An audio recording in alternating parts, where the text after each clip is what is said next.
From the creation of plantations and the birth of the Industrial Revolution to slavery and mass migration, is colonialism to blame for the dire situation we face with climate change?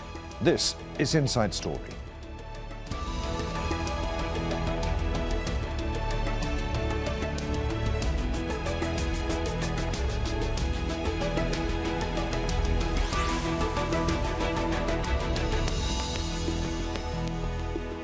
Hello, welcome to the programme. I'm Adrian Finighan. An exhibition looking at the legacy of colonialism and the role that it played in the birth of climate change has opened in London. 11 artists with a personal connection to Africa, the Caribbean and South America have pinpointed environmental change as a racial process with deep roots in colonial history. Through this collection of artworks, the overlapping crises of environmental damage and colonialism are put under scrutiny. Al Jazeera's Jessica Baldwin has been to have a look. Mountains of sugar piled high in a French warehouse. Harvested in sugarcane plantations across the globe, the sweet cargo travels thousands of kilometers to feed Europe. It's a pattern of trade dating back hundreds of years, and as this exhibition argues, that history holds the roots of current climate change. We Are History challenges visitors to take a different perspective, to go back in time to when European nations colonized much of the world, extracting natural resources, forcing millions into slavery, and setting up the plantation system. From the colonial period onwards, we had these patterns of movements of ships, movements of people, movements of product, movements of commerce, movements of communications. If we want to understand what climate change looks like and how we've brought that about as a human species, we can look at our practices across hundreds of years. Works by artists with a personal connection to the developing world trace the link between empire building and pillaging of the land and the native people. There were lots of land-walking birds. Drawings by Dutch sailors celebrating the plentiful as they arrived in Africa, where their large-scale plunder left a number of animals extinct. The archive photograph of young men and a boy piloting their canoe in Madagascar seeks to re-dignify the subjects, not a docile group. The black braid surrounding the hanging speaks to the enslaved people working together to resist as best they could, be resilient, and to survive. We stand as a testament to that survival. And I think, we live within, globalized systems that still use these extractive practices, and so actually for the majority of people out there, they don't, the economics of the plantation haven't really gone away. The show is in a colonial era building. Somerset House was the headquarters for the British Navy, the power Britain relied on to rule a large part of the world. The global trade patterns of that empire persist. Poorly paid factory workers in the developing world providing cheap goods to consumers in the north. Jessica Baldwin, Al Jazeera, London. Well, we'll introduce you to our panel in just a moment, but first, let's take a look into the background surrounding climate change and links to colonialism. The first evidence of man-made climate change dates back to the early days of the Industrial Revolution in the 1800s. That's when mass manufacturing was born. It went hand in hand with colonialism as Western nations used slave labour in large-scale farming and to extract raw materials.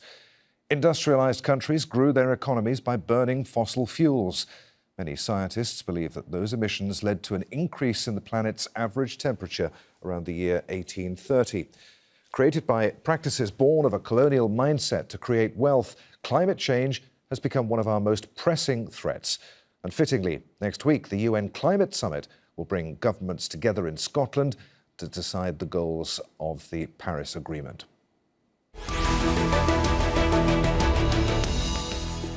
So let's bring in our guests. In London, we have with us Ekow Eshun. He's the curator of that exhibition we were hearing about just a few moments ago, We Are History.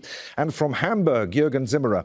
He's a professor at the University of Hamburg, focusing on colonialism, genocide, Africa, and post-colonial memory. Gentlemen, welcome to you both. Ekow, let's start with you. Tell us more about the thinking behind this exhibition, its aims, how you went about selecting the artists, and what their work is saying to us. Well, look, the exhibition, as you've heard, We Are History, is at Somerset House in London. It's a group exhibition with 9 artists whose personal origins lie in the global south, in Africa, the Caribbean, South America, and who as artists have individually, through their work, I think been exploring these quite complex legacies and relationships between colonialism and climate change. They do that through a range of different practices in terms of photography, film, tapestry, a whole range. But the main issue, I think, and the main issue, I suppose, of the exhibition as a whole is to, I think, try and expand some of our discourse and discussion around what we think of, what we talk about, what we see when we discuss climate change. So conventionally, we think of climate change as something really that kind of belongs to the Northern Hemisphere, that is a modern outcome, perhaps, of the Industrial Revolution, or even more recently. The artists in this exhibition and the exhibition as a whole suggest that if we really want to understand the beginnings and the origins of how we got to where we are right now as a planet, we have to go back, in fact, to the 16th century, to the 17th century, to the beginnings of colonialism, when you got the first large-scale mass movements of people around the planet, forced migrations through slavery, when you got large-scale shifts in environment as a consequence of plantation, agriculture, monocrop agriculture, when you got the rise of extractive mining practices in terms of gold mining and so on. Yeah. All of these are put in Ekow, the beginnings of colonialism. Ekow, as you say, it explores the complex legacies of colonialism, but why should people care? What's the relevance to now as we face the climate emergency that we currently are facing? I mean, I think if we want to really grapple with or grasp or even understand or engage with the really existential questions of climate change, I think it helps if we can figure out how to tell stories, how to have narratives that we can understand. And most of those narratives that we live with currently are confined to the Northern Hemisphere. So we think of climate change, we think perhaps of an image of a slightly forlorn-looking polar bear on a shrinking piece of ice. This exhibition and the work of these artists, I think, offers some new ways of looking and some new ways of thinking about climate change, by looking through the perspectives of people in the developing world, by suggesting, in fact, that the ways of engaging with nature that people in the global south, different indigenous communities have had for centuries, for generations, for aeons, offer us some ways of both treasuring nature, understanding its fragility and its fraughtness, and thinking about how environments and climates in the developing world are being affected profoundly by climate change. I think this is about expanding some of our frame of reference and our discussion. Juergen, to what extent is today's climate emergency due to an ongoing form of colonialism with, you're thinking about huge corporations polluting, exploiting workers, pillaging the planet's mineral wealth? Well, to a great deal. Of course, we have a political decolonization in the 1960s, but we never had an economic decolonization.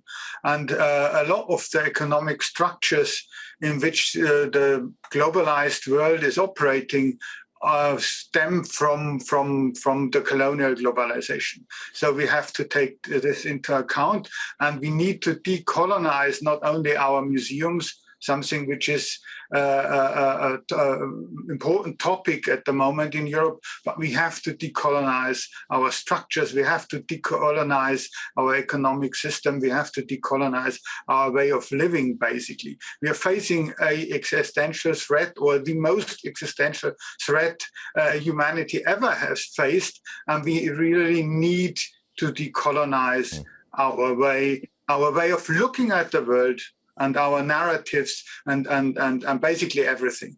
Juergen, we started then our discussion with the exhibition in London and the interrelations between today's climate emergency and the legacies of colonialism. How important do you think it is that people acknowledge that connection?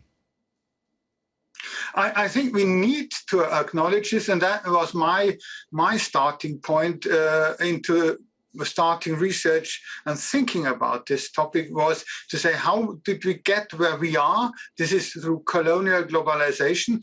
And why are we, the people in the global north, completely unable to really understand this existential threat and to act accordingly? And I think both is linked.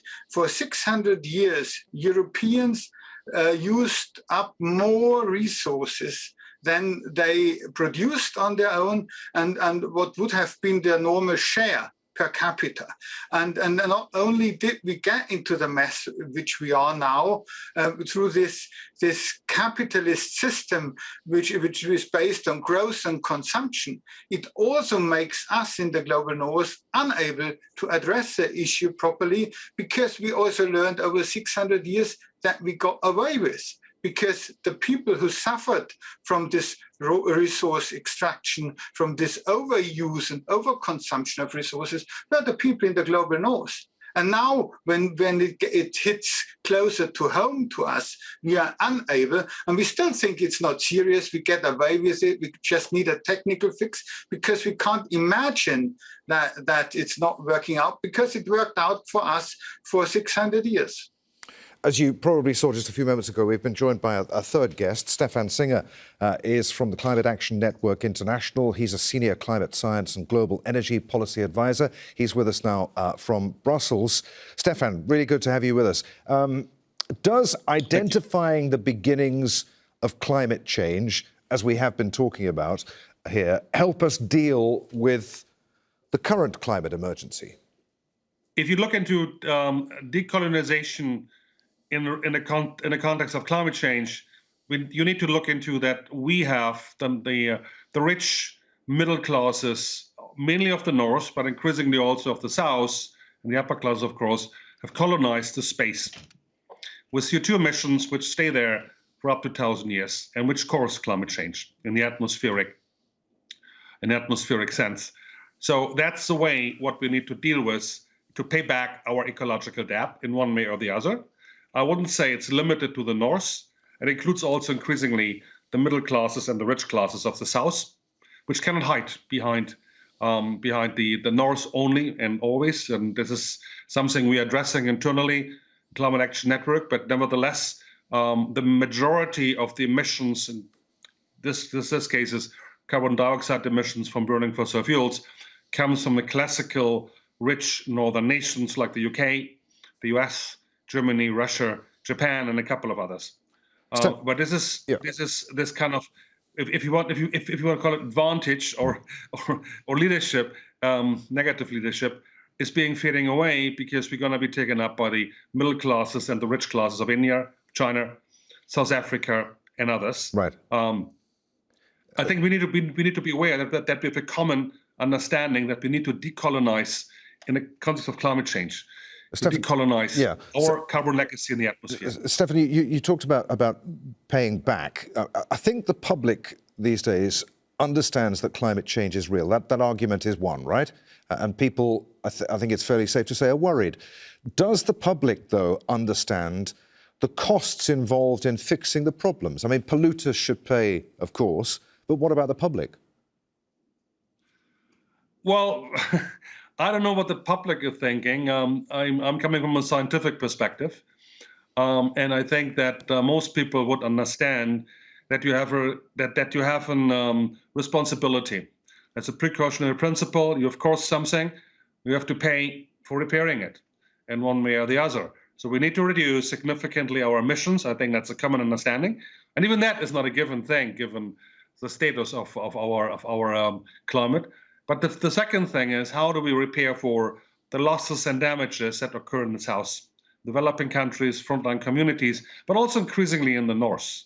So that is something what we have to do as well, to pay for leverage money, finances for paying those communities to adapt to climate change, build resilience, and simply pay for loss and damages.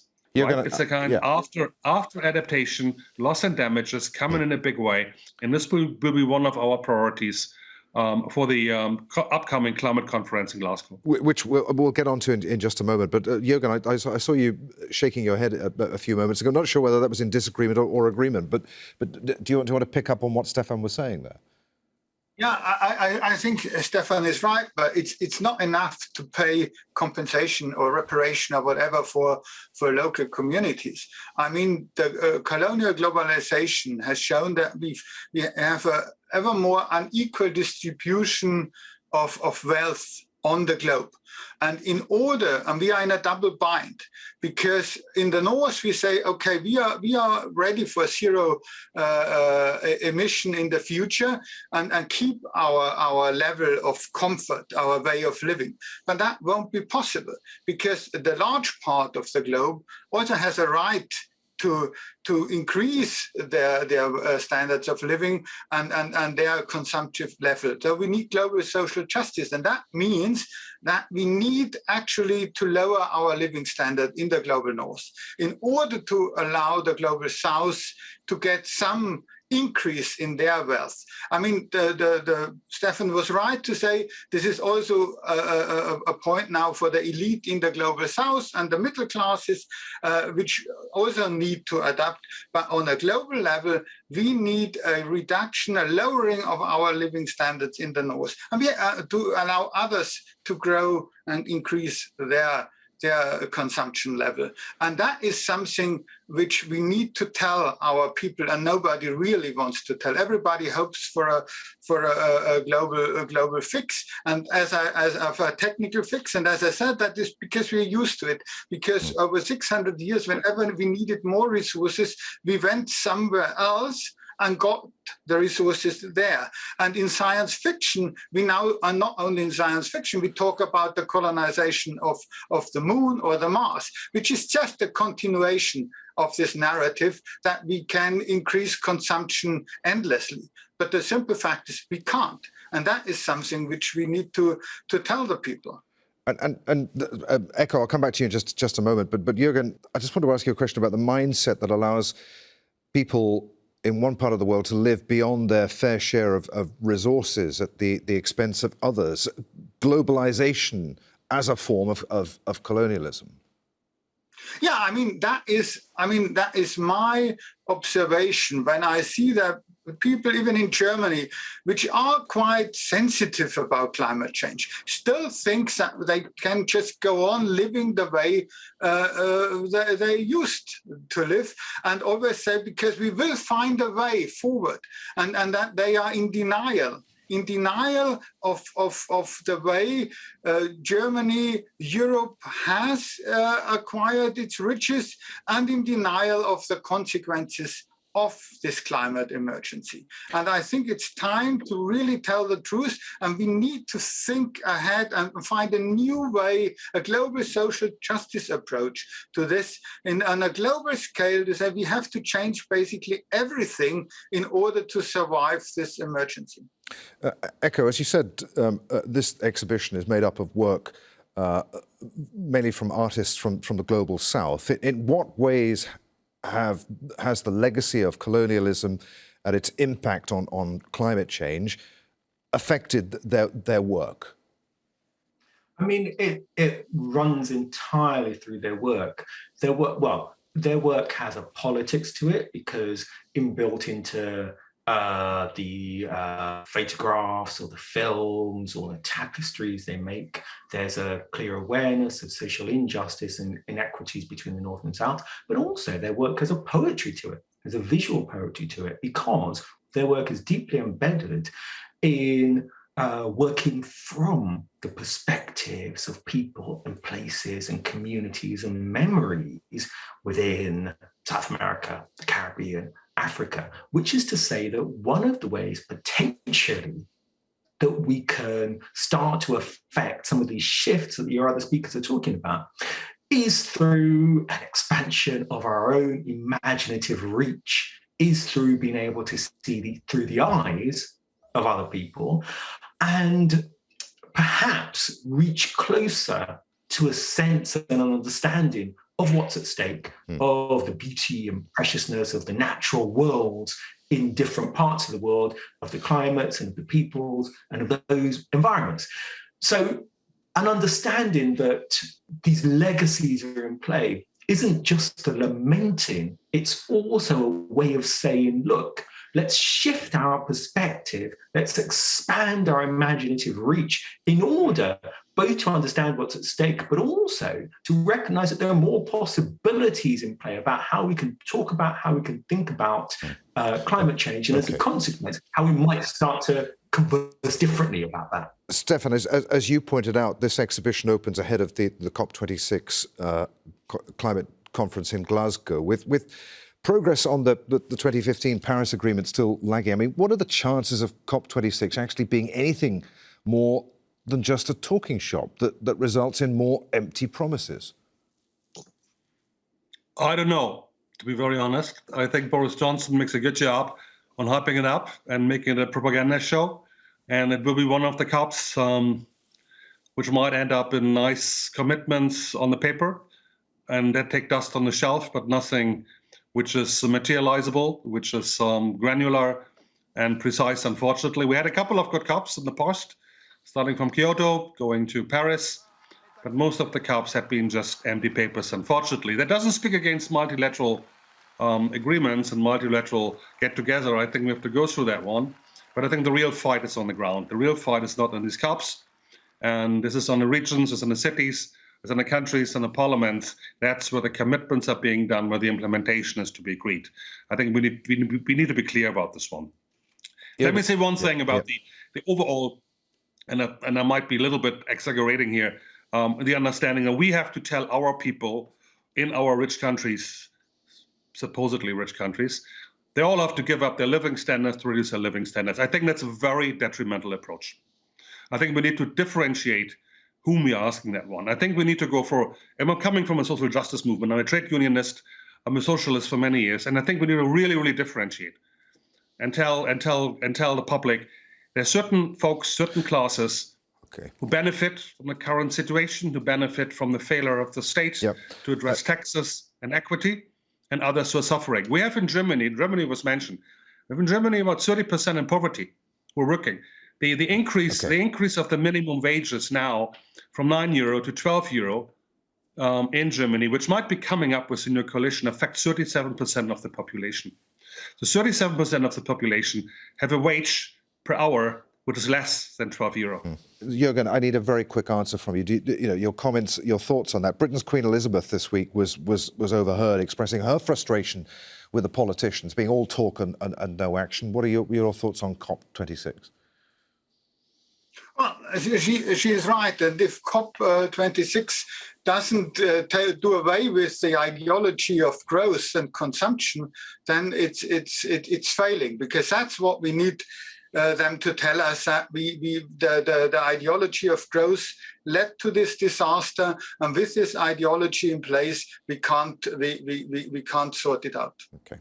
There, gentlemen, I'm afraid we're going to have to edit. We're out of time. Many thanks indeed for being with us. Ekow, Eshun, Juergen Zimmerer and Stephan Singer. And as always, thank you for watching. Don't forget you can see the programme again at any time just by going to the website at aljazeera.com. For further discussion, join us at our Facebook page. That's at facebook.com/AJ Inside Story. And you can join the conversation on Twitter. Our handle at AJ Inside Story. From me, Adrian, Finighan, and the whole team here in Doha. Thanks for watching. We'll see you again. Bye for now.